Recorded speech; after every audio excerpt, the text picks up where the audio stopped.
Well, originally I was doing it more for myself than him, but he got used to it and he won't let me sleep.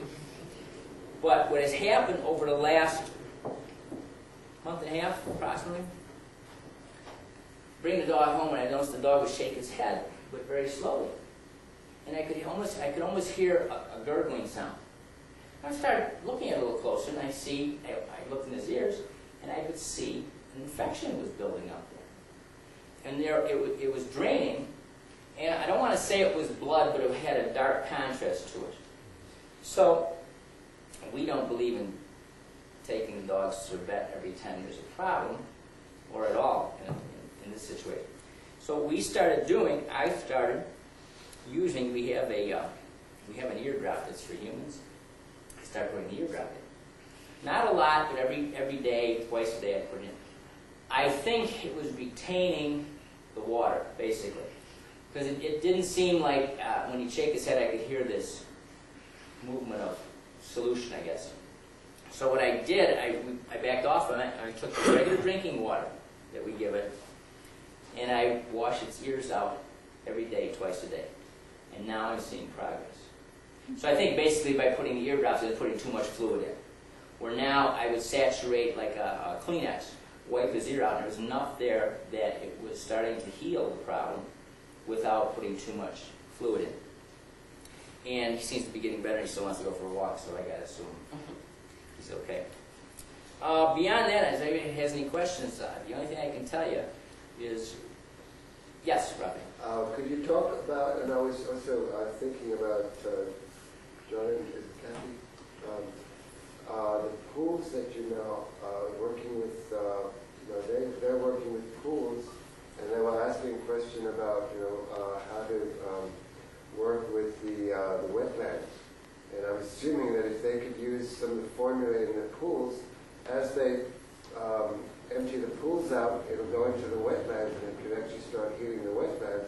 But I thought it might be good if you could just mention what the work that's being done with horses in pools, special formulas for that. Well, Grant could probably talk about this a little more intelligently than I can. We had a horse that, at the time, we didn't know it had basically a bone degenerative disease, so to speak. But my daughter had to take it out of competition, and we had it in rehab, and we just could. This horse would get good, but then when she'd ride it, it was almost like it would re-injure itself. And then take it out of competition, go back and trying to cure it, and it would get better, put back into competitions, small jumps, and same problem exists. Well, at that particular time, we didn't know it had a very serious problem that it had prior to us purchasing it. But one thing we did do, we have an acquaintance in our area that has an actual pool for horses. What they do, horses that have serious leg problems, a lot of times you don't want them to be motionless sitting in a stall for 4 or 6 months because, they just become dormant, so to speak. So what he did, he took it to this facility, and they actually would put this horse in a pool, and the pool's 15 feet deep. Well, the horse has one or two choices, drown or swim. And it would swim around this pool. What we did, Terry developed formula, we treated the pool. And they are just astonished about the amount of success they're having, how they can turn a horse around faster. Basically what they're doing, they're working with, in our Chicagoland area, some racetracks. They're bringing some of these expensive horses that are injured, putting them in the pool and working with them and trying to turn them around in a 2 to 3 month period. And they're having success. So, and they think, and they've said this to us, we haven't brought theirs, they think that the formula in the pool has accelerated that healing process. Yes?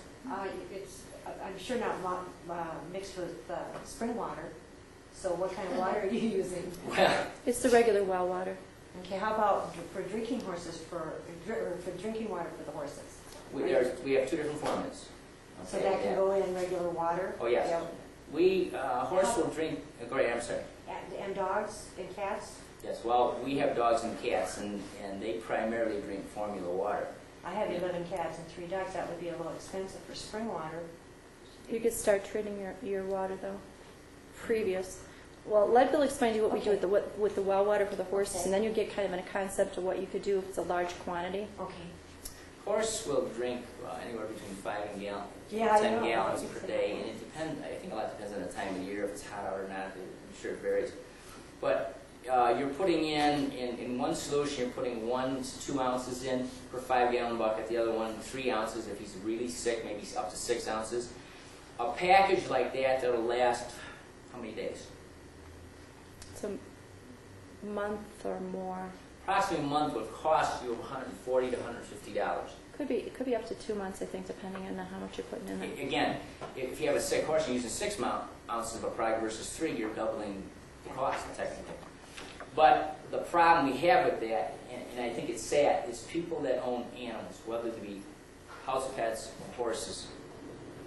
We kind of think of buying an animal, and that animal, as we buy it, is going to stay that way for the rest of its life. And we don't realize that they get sick too. The sad part is they can't tell us in many cases. I was talking to this gentleman earlier. If you know your animal well enough, you can tell right away that there's a problem. And the faster you attack it, the better you are. I'm kind of amazed at this one dog I have that has the ear problem. Because it's been on formula for ages. Lives in our house. We don't even give it a rabies shot. We don't even take it near a vet. There's a vet here, sorry. And I'm amazed he got sick, but the one thing I do, I take it for a walk around the neighborhood every day. And everybody in our neighborhood is spraying their lawn. I don't personally, or putting in dry fertilizer. And you can't, she says, well, don't let him go near the lawn. Well, I'm going to tell you, when the dog wants to go, no matter what. So consequently, it's obviously picking these up, it's chemicals up. The other thing I've been doing when I'm treating his ears, I take the yellow gel on all 4 of his paws before he goes out in the morning. He gets the yellow gel put in. So I'm doing and this for what, $20. This will last an eternity if you put it on his paws. Now, the sad part about it is he likes to lick it. So he's ingesting maybe the other way. Maybe it's good. I don't know. So there's things you can do for your animals. Obviously, I think whether you're looking at ourselves on the human end or you're looking at animal, we are the best monitors of our bodies. We can go have a test by rain, which is excellent. I can't necessarily do that with a horse without calling a vet out and spending $500. Let me tell you. Anybody that tells you're as healthy as a horse, punch them. Because none of them are healthy. Unless they're living on the range by themselves with other horses, not around pollutants, I guarantee they're all sick. And it's sad to say, but that's fact. At least our house pets, we keep under control. We have a cat that was born at one of the barns we frequent. And this cat has what? A respiratory? We don't know what it has. We never take it into the vet, but it's funny. In breathing, you can hear it kind of gurgling, so to speak, and it has a very tough time breathing. This cat, I know, would be dead today if we wouldn't have taken it home. And of course, in our house, my wife says, well, it's temporary, it's only coming home for a while. Well, this is 6 months later, now it's part of me. So, we're rehabbing this cat, and we're using we're using actually some human We've forms. tried a lot of different forms. We've tried everything. And the funny thing about it, this cat during the day can be completely cleared up. You wouldn't know there's a problem. At night when it goes to sleep, I don't know if it's the way it lays down or how it's sleeping. It's almost like it sounds like it's snoring constantly. But anyway, we think we're bringing it back to a healthy form, and yet it doesn't act sick. It plays, it runs, it jumps, it plays with our dog. So we're doing something right, we just don't know what it is yet. You can see the difference too in the dogs that don't go for a walk and they're in the yard that hasn't been sprayed. They're healthier. Yeah, they really are. Because we've had them now for 2 years. They have absolutely no problem with anything. And the one that goes for a walk gets into the areas where they're spraying and so forth. You definitely do. Their eyes, nothing happens to their eyes. Nothing happens with their ears. Nothing. It's just a totally different environment for them. It does show you the difference between less contaminants coming into their life versus the one that lives in the same house, but the only difference is he's exposed to more. Yes. I understood that the animal form is different from the human form because the animals have a different vibrational level than humans. And that's what They're much more sensitive than we are. that's why Terry created these. They're all different formulas. Even though that 2 4-ounce bottles look the same, one is blue and one isn't, they are definitely, even if they're both clear, they're different. I was told not to give my animals the human formulas because it's just a totally different vibration level for an animal.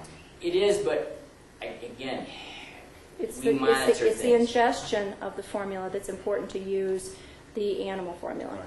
The external formula, and that's what Bill was trying to say before when someone asked the question, the external one that's in the gel, you could use it and the animal could use it. But And you vice can't- versa, as well as the But aloe it- vera with humans, we can put on the animals as well. Not necessarily, no, because again, that's internal. Anything that's created for the humans, you don't go use on the animals. But the animal external that's in the gels, you could utilize. Oh, Okay? The animal internal is only for them to drink, not to have the human one. I was also going to say for the small animals, because meat cats are meat eaters, they can deal with foods that would make us too acidic. So you're trying to balance things differently.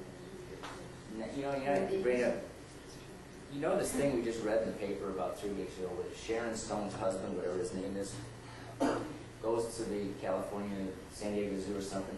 He wants to get into this, Was it an iguana or? no, No, it was a dragon. Komodo dragon. He wants to see this thing eat. And this thing, he goes in with the trainer says, well, take your white shoes off because he might think it's a white rat and he wants to eat it, whatever the case may be. So he goes in there. This thing latches onto its toe. Now, I think they saved the toe. And now, they made this agreement between Sharon, whatever his name is, and the zookeeper.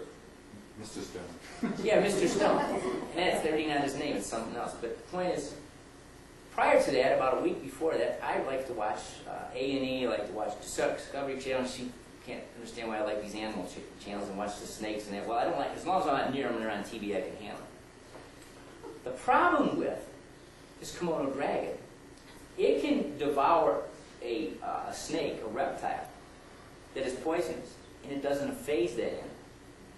Well, the problem is, the saliva from the animal, when they bite you,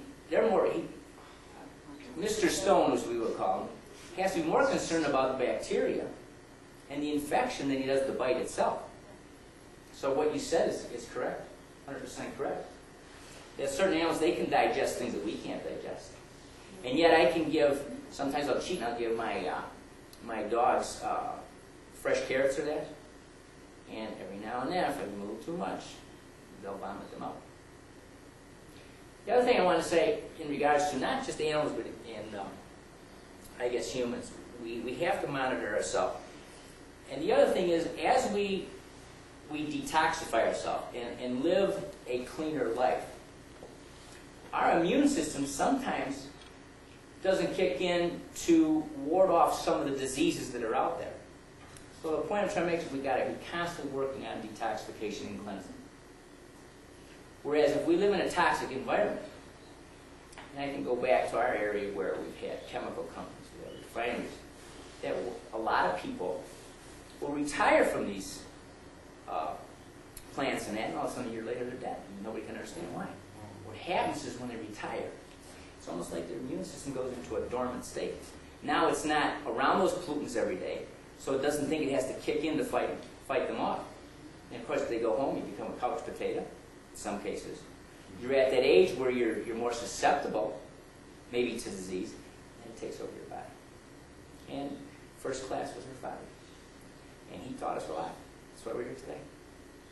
Unfortunately, he passed away, but I think he was our teacher. Excuse me, who was your teacher? Joanne's dad. And, I don't know, other than that, I think I filled your head full of everything I know, which is not a lot. One quick question. When you give the animal formula to the animals to drink, Yes. that's their drinking water, or do you then have to also, like, do the chaser with spring water as humans do? They can keep drinking the formula, but on a basis of how many animals you have, if you at least put out a couple bowls full a day of the formula, and then the rest of the time they drink water, that's all you need to So do. you kind of alternate. Yeah, because we've worked with the horse and we've worked with the small animals, and it's an impossibility because of the circumstances to be able to say, I'm going to give them